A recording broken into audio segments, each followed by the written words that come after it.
Landing your first job is far from easy.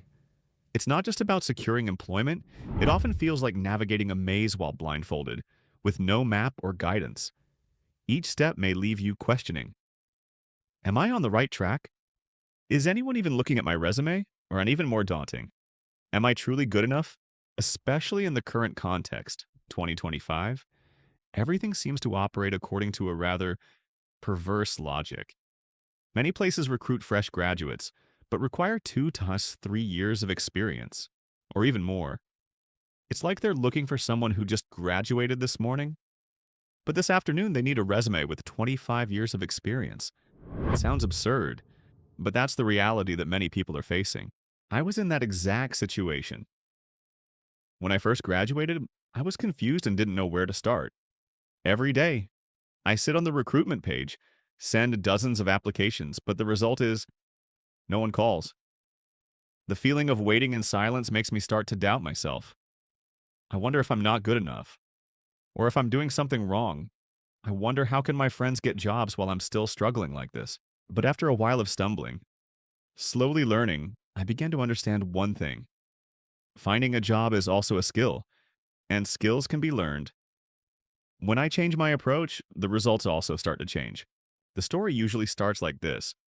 You open a recruitment page, see a job that seems reasonable, click apply, then click on another job, send the same CV, repeat a few dozen times, then wait.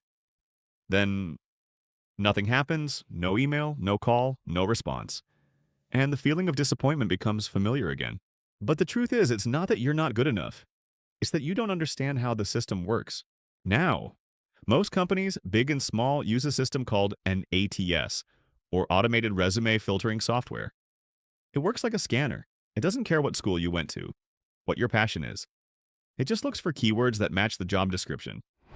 If it doesn't match out, no one reads it. No one. That means you can be a perfect fit. But if your resume doesn't use the right language, you'll still be ignored. It's like you're saying exactly what they need, but in a language they don't understand. At the same time, there's something even more important that few people pay attention to. More than 70% of job opportunities aren't on job boards.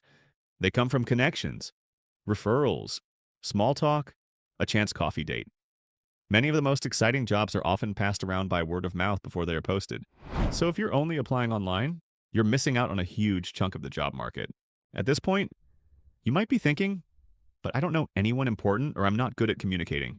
Trust me, you don't have to be outgoing. You don't have to beg.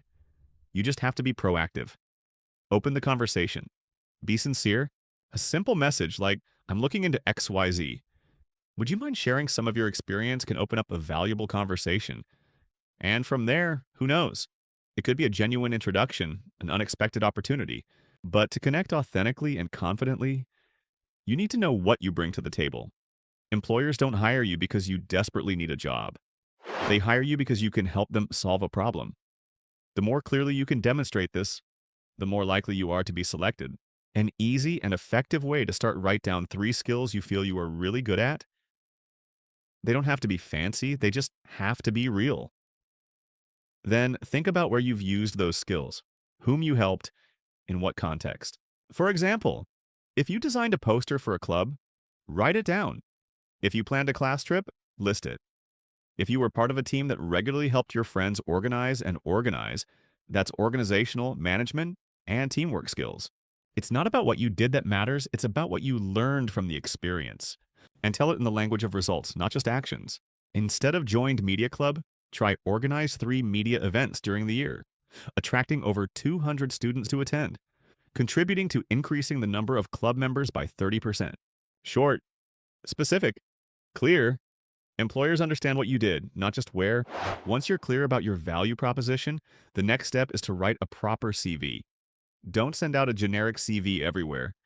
Every job is different. You need to tailor at least the skills section and experience description to match the job description. If they ask for data analysis, don't write processing information. The ATS software doesn't understand that you're talking about the same thing. Use the exact words they use. Be precise. The CV should also focus on results, as I said above, not just listing things done.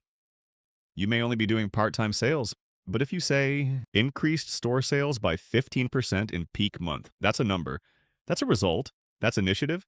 And it carries weight. Regarding the design of the CV, don't be flashy. Don't be confusing. Simple. Easy to read. Clean is best. There are many templates available on Canva. Resume.io, you can refer to. But remember not to use strange tables or fonts, because ATS cannot read it. After having a good CV, you need to get it to the right place, through real people. Start with your network, old classmates, seniors, teachers, old acquaintances. Send a small message, I am looking for a job in field A. Can you suggest a direction? Most people will be willing to guide you if you approach them correctly. If you don't have anyone, go to LinkedIn. But connect with heart, don't send an invitation. Write a few lines what you read from them, what you learned, and what you want to learn more. Personalize always. Gradually, you will see the more people you talk to, the more you understand the industry, and naturally, you will know how to stand in that world. Also, be proactive in sharing your learning and training journey. Are you new to design? Post a poster you just made? Do you like writing? Share a few lines that are on your mind. Don't wait until it's perfect to start. The truth is what makes people feel connected. And don't forget you have tools. ChatGPT, like I'm using, can help you write a CV, practice for interviews, understand job descriptions, or simply help you feel less confused. There will be days when no one responds. There will be times when you get rejected despite your best efforts, but each time is a piece of the puzzle, a lesson, a step forward. You don't need 100 people to agree.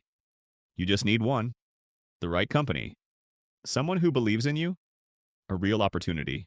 And I believe you can absolutely get to that day. The journey to find a job is not easy, but you don't go it alone.